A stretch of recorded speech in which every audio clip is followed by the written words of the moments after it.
Alyssa Estrella. And I'm Juana Gasca. And welcome to the intro episode of Helpline Youth Counseling's Prevention Education Program's somewhat new podcast series, Pep Talk. If you have listened to any of our old episodes that were a part of our Let's Talk Vape podcast series, welcome to our new series. This series will discuss all drugs and all aspects of drug prevention rather than just focusing on nicotine and vaping prevention. We are all prevention specialists with Helpline Youth Counseling, which is a nonprofit organization that seeks to enhance the well-being in youth and their families through counseling, education, and the utilization of community resources. If you'd like to follow us on Instagram, our handle is AODprevention_HYC. On there is where we post factual information about drugs and alcohol. We also promote our upcoming events and workshops. This is also where we will promote our upcoming podcast episodes. So our podcast will be uploaded to Spotify under our new name, Pep Talk, but you can also access our podcast episode videos on our YouTube channel called Pep Talk. So if you'd like to see our faces or also any graphics or images we talk about during our podcast episodes, check out our YouTube channel. If you have any questions about our podcast series, please email me at lgraziani@hycinc.org, or you can send us a direct message on our Instagram, which again is AODprevention_HYC. I would also like to note that we are not licensed health professionals, and everything we talk about is not intended to be a substitute for professional medical advice, diagnosis, or treatment. We are only here to share our opinions and knowledge based on research that we have done. So be sure to always seek the advice of a qualified health professional or your physician with any questions you may have regarding drug use or drug addiction. So the reason why we made this podcast name change and our subject transition is due to a new drug prevention program in HYC called P.E.P, which stands for Prevention Education Program, hence our new name, Pep Talk. We had so much fun creating our Let's Talk Vape podcast series that we wanted to continue providing more content that encompasses all drugs and all aspects of drug prevention, rather than just focusing on nicotine and vaping prevention. And our decision to broaden the scope of this podcast series is in response to the nation's increasing drug problem that we are facing today. And it's not just with nicotine, but it's with all drugs that are having devastating effects on everyone in our country, especially youth. So we do want this podcast series to be a space where we can discuss our opinions, share our research, and hopefully influence others to not engage in drug and alcohol use. But with that being said, we're not here to tell you what to do or how to live your life. We're just here to simply provide people with knowledge and resources so you guys can make the best possible decisions for yourselves. And since this episode is an intro episode to our new podcast series name, and since we have brought on two new prevention specialists, Juana and Alyssa, I thought we could do a little reintroduction to me and then an introduction to Juana and Alyssa. So Juana, you could tell us a little bit about yourself and how you got into drug prevention. Thank you, Lauren. I'm very excited to be part of the PEP team. Again, my name is Juana Gasca. I just started getting into substance use prevention just by joining HYC. I'm very interested in this field because growing up in my community, it was very common to see different substance uses, and even around my family. So it was an area that I never really got to focus on during my undergrad and in my previous employment. So I am very excited to now touch this area and learn more about it, and also just support different communities. But other than that, I went to school at Cal State Dominguez Hills. I got my bachelor's in community health, and I have a great interest in helping the community. And so this aligns a lot with what I believe in and like my passion. But besides that, during my free time, I love to build Legos and I love going to coffee shops. So if you guys have any recommendations for any coffee shops, please let me know. So I'll go ahead and pass it to Alyssa. Hi, everyone. I'm Alyssa. I have actually been with HYC for a little under a year now, and we just started the PEP program, so I'm really excited to be joining this podcast and providing a lot of resources and information, hopefully new information for everybody listening. Um, some background on me. I actually grew up in the Whittier area, so I'm pretty familiar with like the surrounding cities. I went to college in Sacramento, so I moved out of the city for a couple years. And then I came back home and I was able to find HYC. And I love it here. It's awesome. And some reasons why I've decided to join drug prevention is just like Juana said, it's very normal in our communities. And in my family, it was very normalized. To this day, it's very normalized. So I feel like being in the position that I am in, I have the opportunity to, provide resources to the community of just like, the effects of what drugs and alcohol can do to our bodies. Because I feel like a lot of the time we're just unaware while we're consuming. So yeah, I'm excited. Thank you, Juana and Alyssa. We are excited for you to join our podcasting team and our new PEP program team. I do also agree with what both of you guys said in terms of like the normalization, especially me growing up. I feel like I also saw that in my family and within my friends and my community. I guess a little bit about myself, even though if you've listened to us before, I did introduce myself a while back, but I am Lauren Graziani and I have worked as a prevention specialist with HYC, I think for about like 3 years. I went to Chapman University. I got my undergraduate degree in strategic and corporate communication. And then I went on to get my master's in health communication.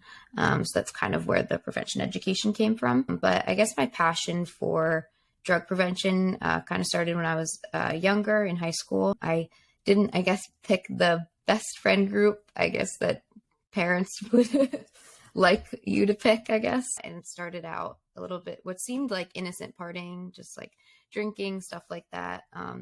It ended up turning into harder drugs with my friends, unfortunately. And then a lot of them ended up passing away due to overdoses, or some of them are still struggling with their drug addictions, and others are living in recovery, which is great. But I do feel like that experience and what I went through really enlightened me into how bad and how quickly drugs can turn someone's life and can make you a whole different person. And I really just, if I affect 1 or 2 kids, that's enough to not use drugs. I think that means enough to me, to be honest, and really feels like I'm doing my job, I guess. I'm doing something good in the community. I could totally agree with you, Lauren, in a sense that we just hope as, prevention specialists that even if it doesn't come across to a whole big number of people, what we're trying to educate and inform them, we just hope that at least 2 or one person there could retain or just keep that information and probably even share it with their family and peers among themselves. And that's like the beauty, I think, behind this work, that the impact that we have in just, reaching out to that one person or 2 can make a big difference in our communities. I think since like I've started working here, or like under drug prevention in the program, I feel like the little infographics we give out, or just like the mocktails, we've had mocktail like recipes, and I kind of just put those on my refrigerator just so like, whoever in the house, there's another way to have fun and, still like be knowledgeable of what like is happening around you and like to your body. That's awesome that you do that. I really like that idea. I try not to be like super aggressive about it, just because when you're super aggressive, they're not going to hear you. So it's just like a slight little like a push. Mm-hmm. No, I also agree. I mean, even if we are just influencing people to drink alcohol less, that I feel like that also is impactful. I mean, I feel like the normalization around alcohol is very big in our community, and just kind of like growing up in high school, it seems like it's like the normal thing to do. Kids will drink, or in college, it's a normal thing to do. You drink, but like, why is that normal? And like, why is that okay? Kind of, why does it seem, why do other people feel like that's a normal and okay thing to do at that time of your life? And I think kind of just changing the culture behind drugs and alcohol. Also, nowadays it's a whole different game with drugs and alcohol. We're seeing so many drugs being laced with fentanyl and other things. It's not just a kid experimenting. It could be that first time that the kid experiments, he unfortunately dies due to these laced drugs. So it's a whole different drug environment, and it's scary. And I'm sure we'll probably do another podcast episode more on like fentanyl and like the laced drugs and stuff, because there's a whole lot more to talk about that. But it's scary. It's a different drug environment, and I think that that's why drug prevention is so important now more than ever. And I feel that social media has like added more to that, you know, the norm of our youth now, that they see whatever they see on social media. That's how they, for them, it's now normal, and it's becoming normal for us. I grew up in a generation where I believe the first time I had a cell phone was in high school. So, and the only thing that was like a platform at the time was MySpace. And even then, it was just very innocent for us, I guess you could say. But as the years went by, people and the youth just discovered ways to influence and promote ideas, or even sell a lot of stuff that we see now today in our social media. So I think as prevention specialists and people who advocate to, you know, inform the community and youth, we should take advantage of those platforms and use our voices to go ahead and like share and educate what is out there, and, you know, the facts behind it. Yeah, I agree. I also think that we should maybe do a full episode on just social media's influence on drug use, because there's, again, a lot of stuff to talk about with that. But yeah, so is there anything else you guys want to share about like yourselves or drug prevention or anything? I think, as we mentioned in the beginning, how normal it is for us growing up to see some of the substance uses, and it's now on my end, it was based on culture. So it was a lot on how we celebrated and how we used like alcohol as one of those like items of celebration to that event. And I feel now, as I am on my own, I found myself now like there's no need of having alcohol, or having that need of using that as a form of celebration. I think the the event itself and how you feel, it should be enough. But it's just interesting how now that I'm more of a, you know, an adult, we could say, and we how I see how it was back then, how we can now decide to change how we want to live. Yeah, it is crazy how like just being at a party with your family or friends isn't enough. Just socializing with them, like why do you need to have alcohol there? Why do you need to, like, what is the need for that? I feel like it's a weird cultural thing that we have in our society nowadays.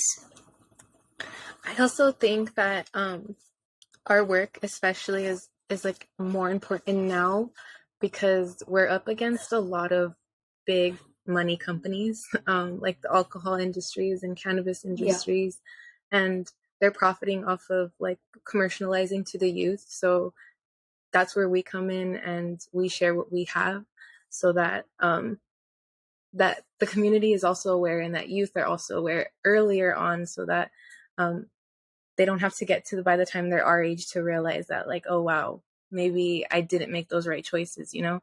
And they have the opportunity and ability to just think for themselves and make those smart choices. Yeah, these companies are spending like millions and millions of dollars to figure out how to influence youth to make these decisions, like use nicotine or use alcohol. And some youth don't even realize like how it does influence them. And I think you're right. It's very important for us to teach youth how they could be influenced and what is influencing them to make the decisions that they make, and for them to always like do their own research about anything, especially if it's something that could affect their health and their life. So I think that's an important practice that we definitely need to spread out to our community. All right. Well, I'm so excited that you guys are a part of our team now, and that you guys will be participating in our podcasts. I wanted to thank all of our listeners for listening to our intro episode to our new podcast series, Pep Talk. We are excited to continue to provide content to you all. Just some upcoming episode topics that you can expect in this new series. We'll discuss a little bit about what drug prevention actually is. We'll talk about some current trends in substance abuse. As we mentioned, social media's influence on drug use. We'll talk about parental experiences, so raising a teen in this drug environment, in today's drug environment. Also talk about best practices for parents with teens for drug prevention, as well as we'll probably try to get some teen experiences or their experiences in today's drug environment. And we'll have much more coming up too. If you guys have any questions or podcast topic ideas that you would like us to cover in an episode, please email me at lgraziani@hycinc.org, or you can DM us on our Instagram, which is AOD prevention _HYC. Again, we will promote our new episodes on our Instagram page. So if you want to know when we are releasing new episodes, give us a follow.